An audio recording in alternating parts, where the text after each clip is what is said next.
Hello, my name is Rachel, and I love to eat, but sometimes I really don't want to cook or go grocery shopping. So this is part 2 of my review of Healthy Harvest, I never want to call it the right thing. Daily Harvest.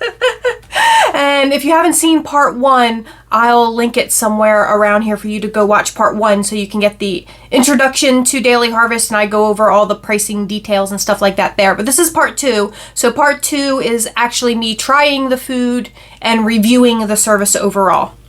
So I did record my first day of preparing and tasting food, so I am going to go to a clip of that here in a minute and show you, that first day of preparing and tasting food. But then after that, all I did was keep a diary of whether or not I liked each item, because it was 24 items total, and if I showed me preparing and trying each and every of the 24 items, that would be a super long video. So I only did that for the first, I think I tried 6 items the first day, so you get to see me actually opening and preparing and trying, or somewhat preparing and trying. I probably skipped steps for the sake of time.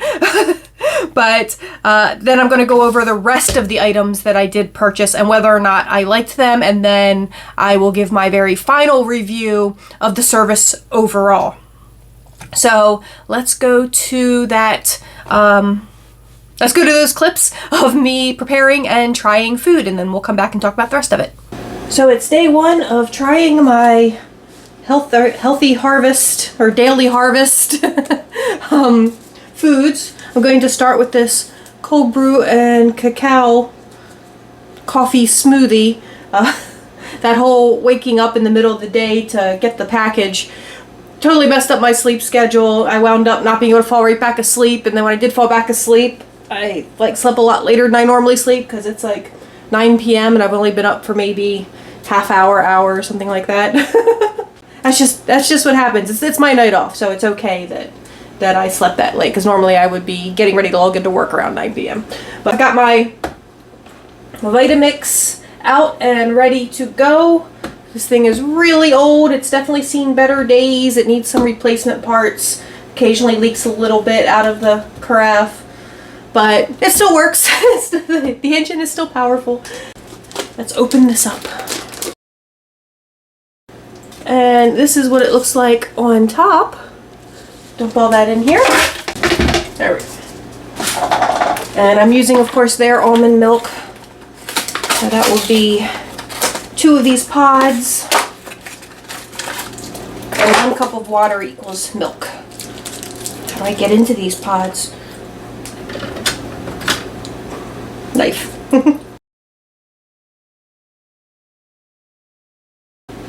1 cup water.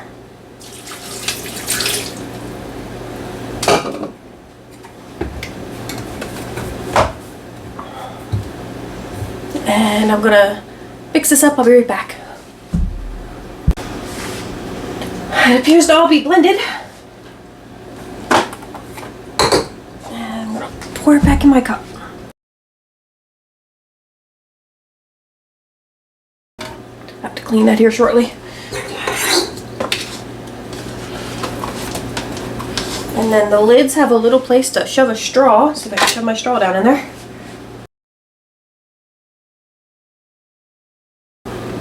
I don't hate it. It's actually not bad. It's the cacao part, the chocolate part, is definitely the dominating flavor, which I definitely appreciate. It has all these things in it: cauliflower, coconut, coffee, cacao, lion's mane, and ashwagandha. But the only thing that I can really taste is the chocolate. So it tastes like a, not super sweet either. It tastes like a dark chocolate, I guess smoothie, because that's what it is. But it tastes like dark chocolate. So yeah, item 1, I do enjoy. So it's roughly 3 hours later since I had that cold brew smoothie, and I'm hungry again. I've probably been hungry for about an hour. So I might have only gotten 2 hours of satiety from that first smoothie, although it was a coffee smoothie, and I know if I have coffee on an empty stomach I do get really hungry pretty fast. So that might have been part of it. I'll find out when I try another one of the smoothies if it has longer, you know, staying power. But I'm ready for lunch. And I'm going to be trying this beet, wild rice, arugula, fennel, coconut, and dill harvest bowl.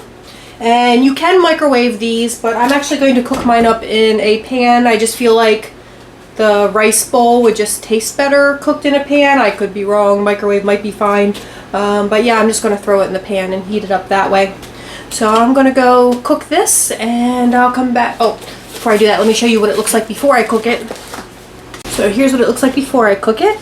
And it does say to add like 2 tablespoons of water to the pan when you cook it. So I'll be doing that as well. And then we'll see what it looks like when I'm done. I'll be back. I'm back. It's done cooking. This is what it looks like finished. So let's give this a try.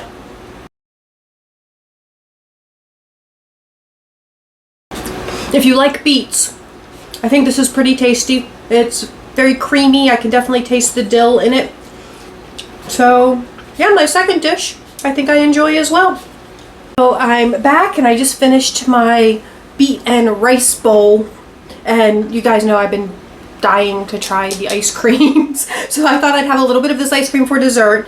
Now, as I mentioned in my unboxing, these are not low-calorie foods. There's 3 servings in here, and each serving is 330 calories. And this is the salted swirled black sesame and vanilla. And it did say on it to let it sit for maybe 10 minutes to soften up, so I have done that. And that's what it looks like, the black sesame swirl. It's still pretty icy. Now, they don't use any sorts of gums or usual softeners that are found in ice cream, so it is going to be a somewhat harder, icier consistency than regular store-bought ice cream, I guess. But let's give it a try. I think if you like black sesame, like those little sesame candies, you would probably like this, because the sesame is definitely strong. Of course, I did take a huge chunk out of that sesame swirl there. And it still manages to be super sweet. I'm not sure if they add sugar, coconut cream, maple syrup. And most of what they use is organic, because it's organic maple syrup, organic black sesame paste, organic cocoa nibs, dried citrus pulp, organic ashwagandha root powder, Himalayan sea salt, and vanilla bean powder. So they do have better ingredients. The added sugar is maple syrup. And I really like it. I think I'm going to like the other 2 even better. I just wanted to try the black sesame just to see. But I do really like it. I'm going to like the other 2 better.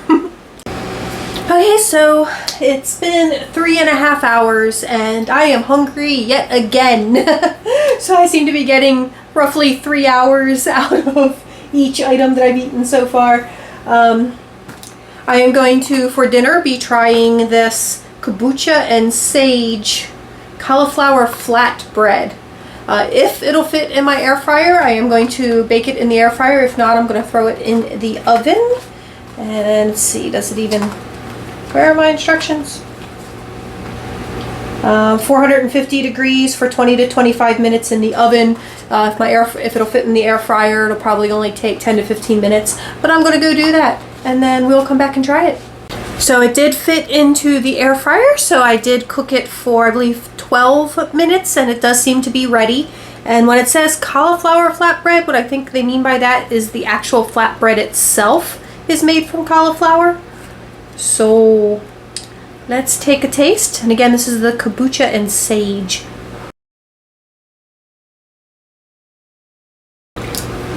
I don't hate it. I'm definitely going to eat this whole thing. But I don't think this is a flavor I would order again. That's why I wanted to try it first, because out of the flavors of flatbread I got, I thought this is the one I was least likely to like. It's just not something I think I would crave. And also, because of the cauliflower bread, the texture is a little spongy even after being air fried. Like at the very edges it's crisp, but anywhere towards the beyond the very edge actually, it's just, I don't know if you can tell there, it's just kind of a softer texture, which isn't bad. The second bite was better.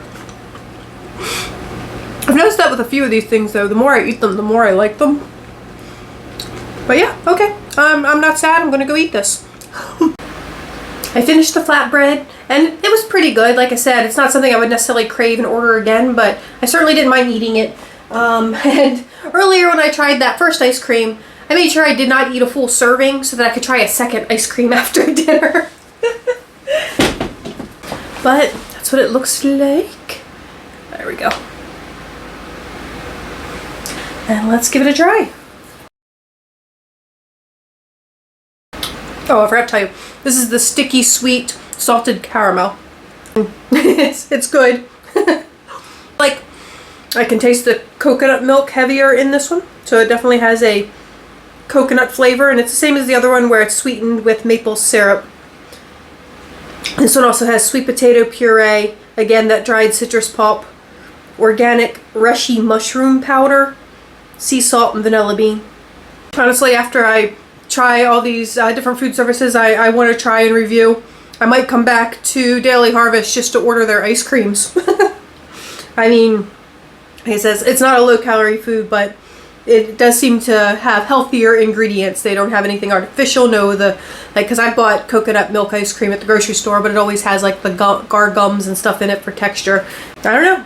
I mean, it is expensive. These are $8.99 for the little 3-serving pint. But we'll see. Now this should be my food for the day. However, if I get hungry before bedtime's in like another 3 hours. It's 4 a.m. right now. If I get hungry before bed, I might have one of those bite snacks. They're like frozen cookie dough snacks. And if I do, I'll show you guys that too. I'm back for what should be my last snack for the day. It's 6 a.m. My bedtime is only 2 more hours away. When did I have my last snack? I had that ice cream at 4, but I had the flatbread at like 3:30 a.m. So it hasn't been quite 3 hours yet since I've eaten. I don't really count the ice cream. But since the flatbread, it's been almost 3 hours. We're like 20 minutes shy of 3 hours there. Now, so far, none of this like keeps me full for a particularly long time. But I think that's kind of how I eat anyway. Like even when I'm just doing my normal eating, is I eat like small snack-like meals every few hours. So although I tend to eat a lot more, like I said, when I'm not in the cooking mood, it's a lot more bad for me foods like chicken nuggets and then some chips and then, you know, some French fries and if I'm feeling like I need vegetables, I have broccoli tots, which are like tater tots made out of broccoli, and I convince myself that that's a vegetable. But I'm going to try one of their snacks. This is their coconut lemon bites. There are 7 bites in this container, and it says they are ready to eat right out of the freezer. And these, like I said, coconut lemon. The other ones I got are going to be like chocolate chip cookie dough, and I can pretty much guarantee I'll like those, so I wanted to try these because I'm not sure I'm going to like these. But I'm guessing a serving is just one of them. Yep, 1 bite is a serving, and it has 130 calories for that little thing. So I'm guessing there's, I mean, I know they don't do added sugars, but I'm guessing there's a lot of sweetener in here. Coconut butter, date paste, and then a bunch of coconut stuff. So it's getting its sweetness from like the coconut milks and date paste. So let's see what this is like. It's good. Definitely taste that coconut, the lemon, and the ginger. I definitely taste all those things. And there's a lot of coconut flakes in here. I can get the texture of that. So yeah, like I said, I'm pretty positive I'm gonna like the chocolate chip cookie dough one. So I think for the most part, I'm not going to film another whole day of eating again. This is going to be the only full day of eating that I film, but so hopefully that part wasn't too incredibly long and boring. But let's move on to the rest of the food. So that was my day 1 eating, but then I tried the rest of the food through the following week. I think I got maybe 5 days of eating out of my 24 box. I had, I would have it 3 times a day. I would have a breakfast, lunch, and dinner, but that wasn't the only thing that I ate. Each item really only would keep me full for no more than 2 or 3 hours, and I'm a snacker, so I did supplement with some snacks in there, and I wasn't completely vegan the whole week, even though the service is vegan. I did break down and have some chicken nuggets in there somewhere, and I did have some pieces of cheese in there. But for the most part, I kept it, tried to keep it healthy, even with the snacks. I had some rice cakes that I tried to, focus my snacks on, stuff like that. But let's go over the foods that you didn't get to see me try. And later that night, after I stopped filming, I of course went in for the 3rd ice cream because I needed to try all of the ice creams that first day. So I did try the mint cacao ice cream, which was it's like a mint chocolate chip. It was my least favorite of the 3, and I think it's because it had spirulina in it. And I know it's this spirulina that was throwing me off because I've had a spirulina supplement before that I just absolutely abhorred, and I could taste the bitterness of the spirulina. So it wasn't so bad that I didn't kill the whole thing, because eventually I did eat the whole thing. I didn't eat them all that night, that first night, but over the week I did eventually finish all of the ice creams. There actually wasn't a single item that was so bad I couldn't eat it. I was able to finish all of the items, but I do want to also mention, because I am giving a review and you might be taking my advice on this, I am not a particularly picky eater. I am a somewhat adventurous eater and not super picky. Something has to be really bad for me to not finish it.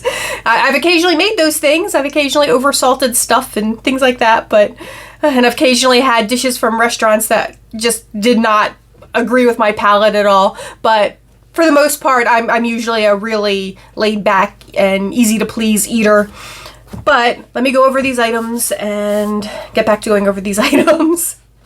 So the mint chocolate chip ice cream was my least favorite, and I probably would not order that flavor again if I ever did order from this particular service again. And then the next day for breakfast, I had the mint and cacao smoothie, which is basically a mint chocolate chip smoothie.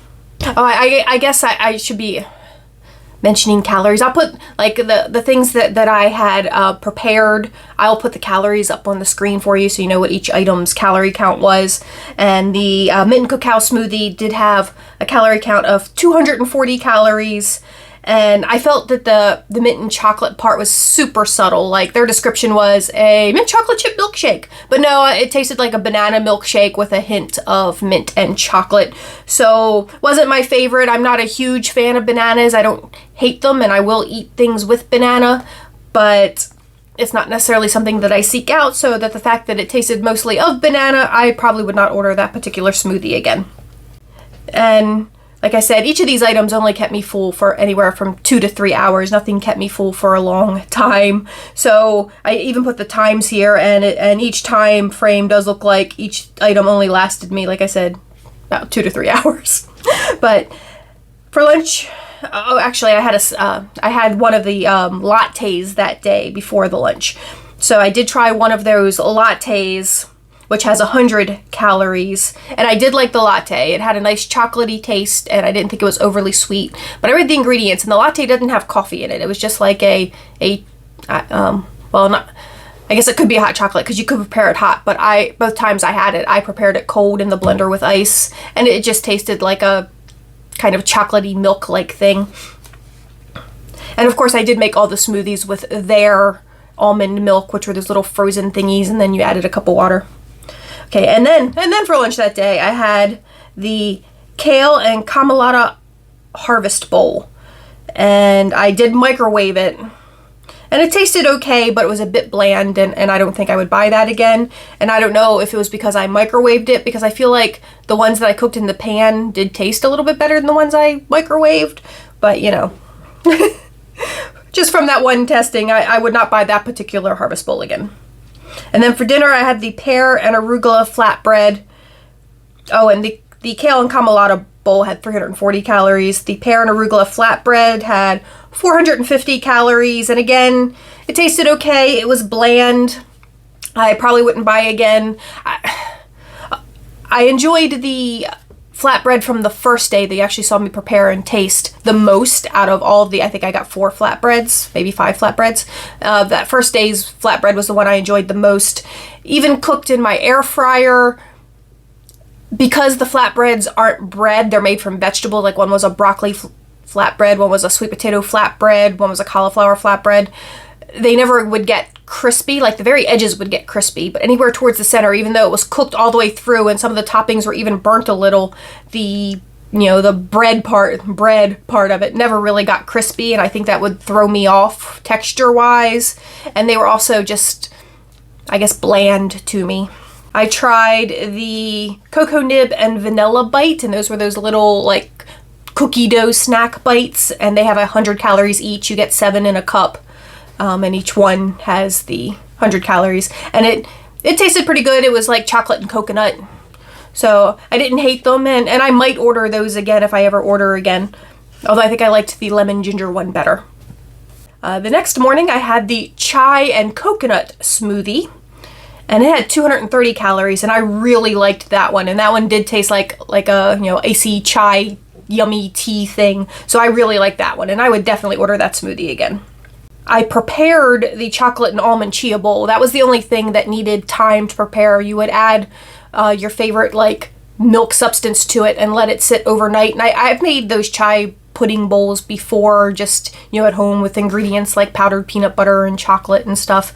So it was kind of like that. And I put in I didn't I just put in one, because you only are supposed to use half a cup of liquid with that one. So I just put in one of the little cubes of the almond milk and then poured the water over it and just let it all melt together and then stirred it up, and that worked fine. It didn't matter that I didn't mix the milk up first. And I wound up eating that the next day because it had to sit overnight. And it was pretty good. It was very, again, heavy on the chocolate banana flavor, a lot of banana. So not necessarily something I would order again, but I didn't hate it. I had the cauliflower and leek stew. That had only 90 calories. And it was okay, but again, bland, not something that I would crave or be, excited to have again. And then I had the Brussels sprouts and tahini harvest bowl, and I really liked that harvest bowl, and I did cook that one on the stove. That one had 470 calories. It might have been like the highest calories of any of the items that I had, and it was definitely my favorite, and I would definitely order that one again. Then I tried the artichoke and spinach flatbread. That had 360 calories, and again, it was just bland and boring. I all these items, like I said, I finished the whole thing, but it's not something that I would seek out. Or maybe it was later that night. Actually, no, it was later that night. I had the carrot and coconut curry soup. And I did like this soup. It was very thick and chunky, lots of vegetables, and I do like my soups to be like really thick and full of stuff, not just broth. So I did like that part of it, but again, it was a little bit bland. Like the broth was good, but it didn't seem to permeate the vegetables, so it was just like a decent broth with a bunch of bland vegetables. I don't know how else to explain it. So I'm not 100% sure I would order that one again either. But again, that's the soups I microwaved. I'm wondering maybe if I cooked them on the stove, they would have been better. Maybe that would have, melded the flavors better if I'd simmered them on the stove for a little bit. So that could have been just the way I prepared it.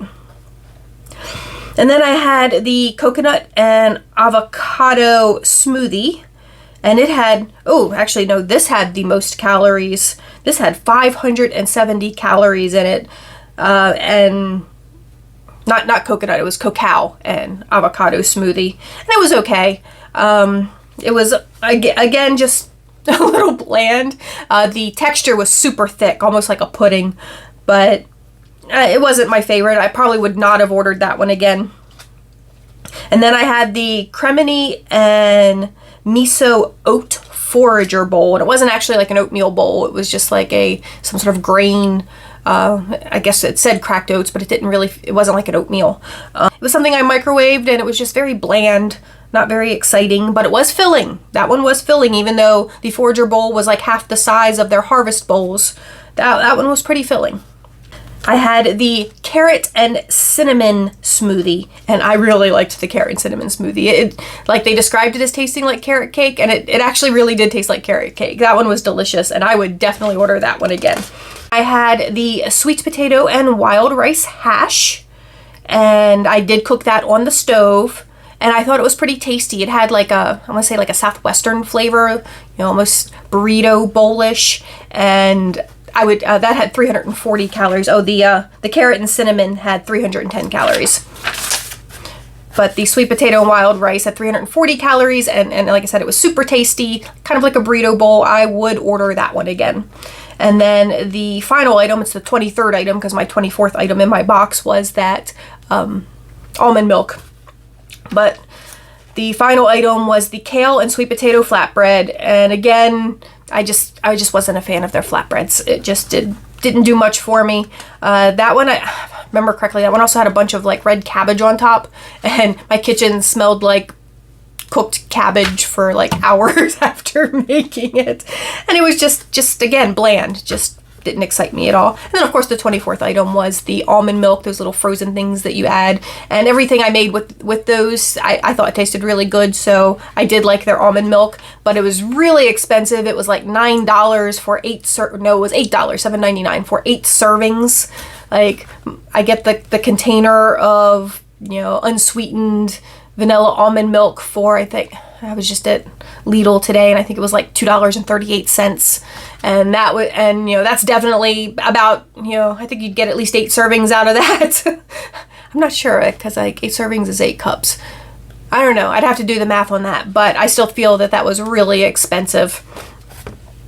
So that was my first time trying a Daily Harvest, and I guess I should also tell you, like, the cancellation process, they don't really have a cancel, they have a permanent pause. And I'm thinking they do that because they don't want you to be able to get the, a new subscriber discount again. So you can't completely cancel your account. It's just you go in and you pause it permanently, and it's paused until you unpause it. I don't like that because, of course, they still have my credit card on file. Before I paused it, I suppose I should have gone in and maybe deleted my credit card, but usually services like that, like once you put in your credit card, you can replace it, but you can't necessarily remove it. So there is that to consider. I don't think it'll necessarily be a problem. I'll just have to keep my eye on my credit card, make sure, hopefully their servers aren't raided and, credit card numbers get stolen or whatever. I'm not obviously I'm sure they keep all that information encrypted and stuff, so it's probably safe, and I can unpause it at any time. So if, a couple months from now I decide I want to get a month's box, or, a 24 count box, which if I ate it nonstop, as we just discovered, would only last me a week. But, just to supplement for a month or something, I could easily go in and reactivate and do that. Value-wise, I'm not sure it was worth it. I mean, with the items being everywhere from, like, the ice creams were $9. They were good, but I don't know if they were $9 good. The smoothies being like $8, which seems a little bit high. I feel like that's even more expensive than if I were to go every day to the California smoothie place and buy myself a smoothie. I feel like that might be cheaper. But so value-wise, I don't know if the value is there at full price. With my first box discount, I think it was worth it, because I did only pay $135 for the first box. And I feel like that was worth it. I didn't feel, still a little on the expensive side, but worth it for the convenience. But at $175 to $180 for the things that, I put in the box every month, that would definitely not something that I could afford or even want to afford to do. So that is my review of Daily Harvest. Please let me know down in the comments below. Have you tried Daily Harvest? Do you use a meal service like this? What are your opinions on that? And if you have any questions, let me know down in the comments below. I'll do my best to answer them. But that was my experience with them. And like I said, the experience with the company was good as far as I could tell. I was able to pause no problem. And I've told you how I liked all the foods. So I guess that's everything. I hope I've covered everything. But like I said, if I didn't, and you have a question, just let me know. But if you did enjoy my video, please give it a thumbs up. If you didn't enjoy the video, you can obviously give it a thumbs down, and please give me some constructive criticism in the comments below so I can improve. And please subscribe to the channel. And I hope everyone is just staying happy, healthy, and safe in this incredibly crazy world we are living in. And I will talk to you all soon. Bye-bye.